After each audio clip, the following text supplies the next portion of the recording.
Hello, this is Read Through the Bible in a Year with Ruth Long. Well, it's foggy today. The fog has settled in the trees. That usually means it's going to be a beautiful day. So grab your coffee and let's enjoy some scripture together. 1 Corinthians chapter 9.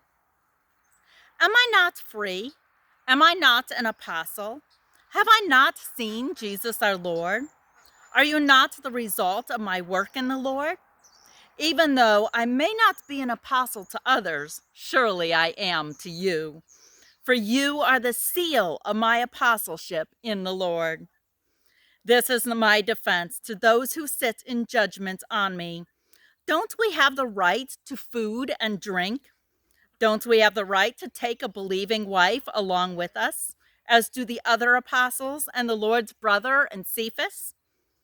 Or is it only I and Barnabas who must work for a living? Who serves as a soldier at his own expense?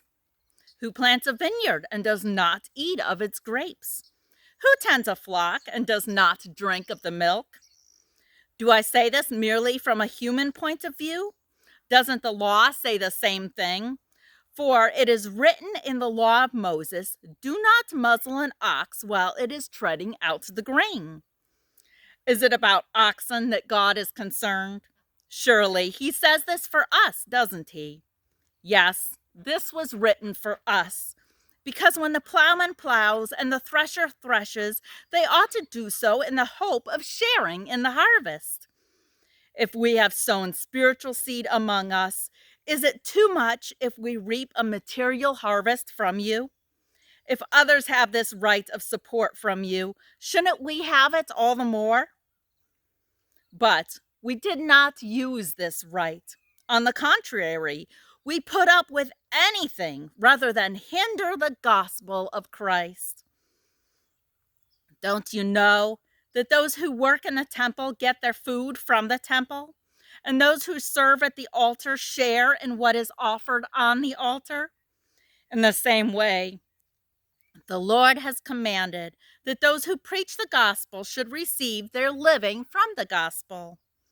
But I have not used any of these rights. And I am not writing this in the hope that you will do such things for me. I would rather die than have anyone deprive me of this boast. Yet, when I preach the gospel, I cannot boast, for I am compelled to preach it. Woe to me if I do not preach the gospel. If I preach voluntarily, I have a reward. If not voluntarily, I am simply discharging the trust committed to me. What then is my reward? Just this, that in preaching the gospel, I may offer it free of charge, and so not make use of my right in preaching it. Though I am free and belong to no man, I make myself a slave to everyone to win as many as possible. To the Jews, I became like a Jew to win the Jews. To those under the law, I became like one under the law, though I myself am not under the law, so as to win those under the law. To those not having the law, I became like one not having the law, though I am not free from God's law, but am under Christ's law.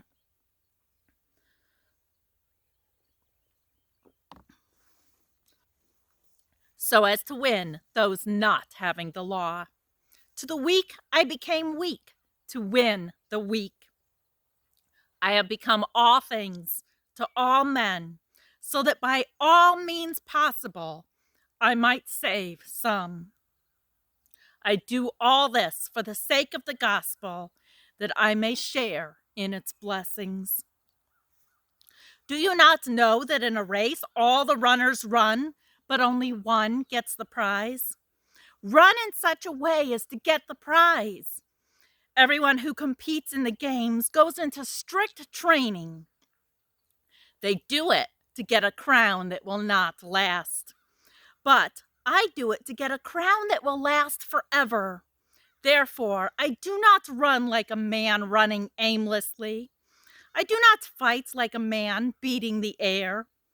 No, I beat my body and make it my slave, so that after I have preached to others, I myself will not be disqualified from the prize.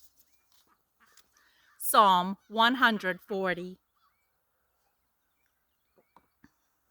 Rescue me, O Lord, from evil men. Protect me from men of violence who devise evil plans in their hearts and stir up war every day. They make their tongues as sharp as a serpent's.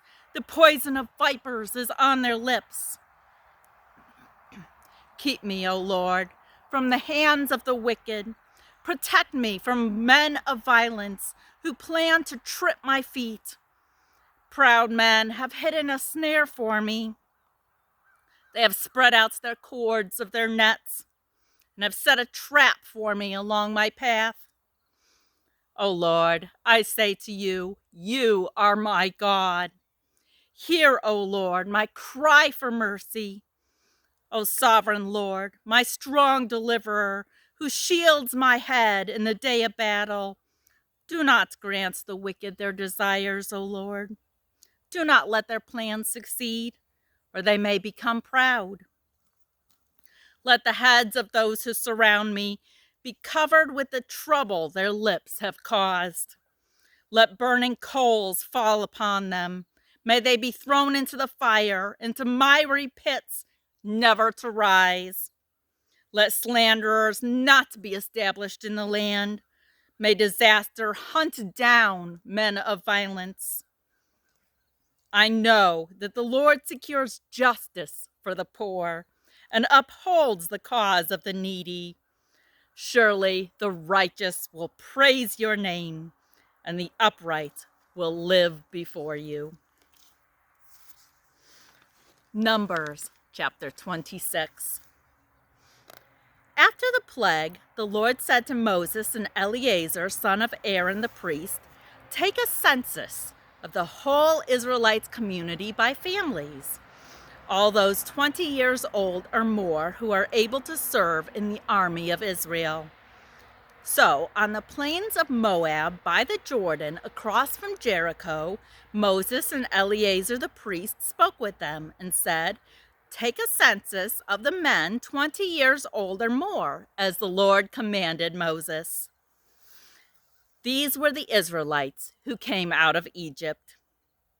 The descendants of Reuben, the firstborn of Israel, were through Hanok, the Hanokite clan, through Palu, the Paluite clan, through Hezron, the Hezronite clan, through Carmi, the Carmite clan.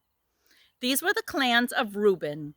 Those numbered were 43,730. The son of Palu was Eliab, and the sons of Eliab were Nemuel, Dathan, and Abiram. The same Dathan and Abiram were the community officials who rebelled against Moses and Aaron and were among the Korah's followers when they rebelled against the Lord.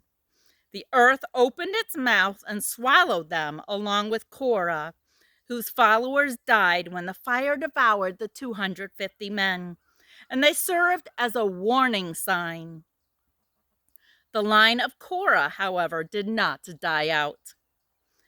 The descendants of Simeon by their clans were through Nemuel, the Nemuelite clan, through Jamin, the Jaminite clan, through Jachin, the Jachinite clan, through Zerah, the Zerahite clan, through Shaul, the Shaulite clan. These were the clans of Simeon. There were 22,200 men. The descendants of Gad by their clans were through Zephon, the Zephonite clan, through Haggai, the Haggite clan, through Shuni, the Shunite clan, through Ozni, the Oznite clan, through Eri, the Erite clan, through Arodi, the Arodite clan, through Areli, the Arelite clan. These were the clans of Gad, those numbered were 40,500. Er and Onan were the sons of Judah, but they died in Canaan. The descendants of Judah by their clans were through Shelah, the Shelonites clan, through Perez, the Perizzites clan, through Zerah, the Zerahites clan. The descendants of Perez were through Hezron, the Hezronites clan, through Hamuel, the Hamuelites clan. These were the clans of Judah. Those numbered were 76,500. The descendants of Issachar by their clans were through Tola, the Tolites clan, through Pua, the Puites clan, through Jashub, the Jashubite clan, through Shimron, the Shimronites clan. These were the clans of Issachar. Those numbered were 64,300. The descendants of Zebulun by their clans were through Sereb, the Serebites clan, through Elon, the Elonites clan, through Jaleel, the Jaleelites clan. These were the clans of Zebulun. Those numbered were 60,500. The descendants of Joseph by their clans through Manasseh and Ephraim were the descendants of Manasseh through Machir, the Machirites clan. Machir was the father of Gilead. Through Gilead, the Gileadites clan. These were the descendants of Gilead. Through Ezer, the Ezerites clan. Through Helek, the Helekites clan. Through Asriel, the Asrielites clan. Through Shechem, the Shechemites clan. Through Shameba, the Shanidites clan. Through Hepher, the Hepherites clan.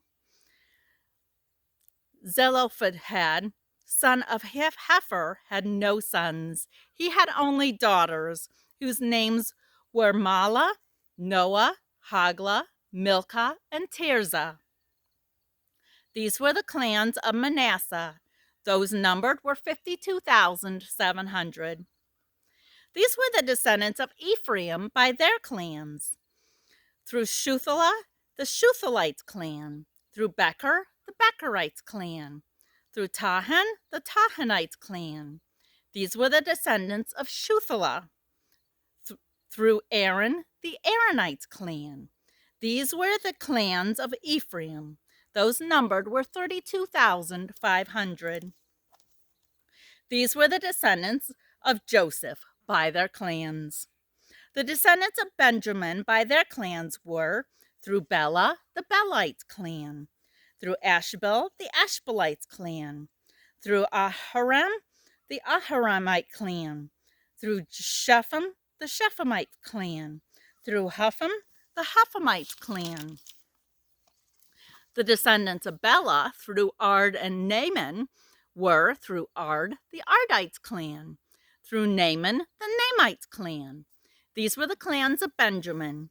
Those numbered were 45,600. These were the descendants of Dan by their clans. Through Shuham, the Shuhamites clan. These were the clans of Dan. All of them were Shuhamites clans, and those numbered were 64,400. The descendants of Asher by their clans were through Imnah, the Imnites clan, through Ishvi, the Ishvites clan, through Beriah, the Berites clan, and through the descendants of Beriah, through Heber, the Heberites clan, through Malchiel, the Malchielites clan. Asher had a daughter named Sarah. These were the clans of Asher, those numbered were 53,400. The descendants of Naphtali by their clans were through Jaziel, the Jazielites clan, through Guni, the Gunites clan, through Jezer, the Jezerites clan, through Shillem, the Shillemites clan.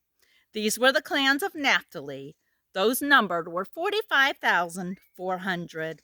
The total number of men of Israel was 601,730. The Lord said to Moses, "The land is to be allotted to them as an inheritance based on the number of names. To a larger group, give a larger inheritance, and to a smaller group, a smaller one. Each is to receive its inheritance according to the number of those listed. Be sure that the land is distributed by lot. What each group inherits will be according to the names of their ancestral tribe. Each inheritance is to be distributed by lot among the larger and smaller groups. These were the Levites who were counted by their clans. Through Gershon, the Gershonites clan. Through Kohath, the Kohathites clan. Through Merari, the Merarites clan. These also were Levites' clans. The Libanites clan, the Hebronites clan. The Mahlites clan, the Mushites clan, the Korhites clan. Kohath was the forefather of Amram. The name of Amram's wife was Jochebed, the descendant of Levi, who was born to the Levites in Egypt. To Amram she bore Aaron, Moses, and their sister Miriam. Aaron was the father of Nadab and Abihu, Eleazar, and Ithamar. But Nadab and Abihu died when they made an offering before the Lord with unauthorized fire. All the male Levites a month old or more were 23,000. They were not counted along with the other Israelites because they received no inheritance among them. These are the ones counted by Moses and Eleazar the priest when they counted the Israelites on the plains of Moab by the Jordan across from Jericho. Not one of them was among those counted by Moses and Aaron the priest when they counted the Israelites in the desert of Sinai. For the Lord had told those Israelites they would surely die in the desert, and not one of them was left except Caleb, son of Jephunneh, and Joshua, son of Nun. Thank you for listening. Have a blessed day.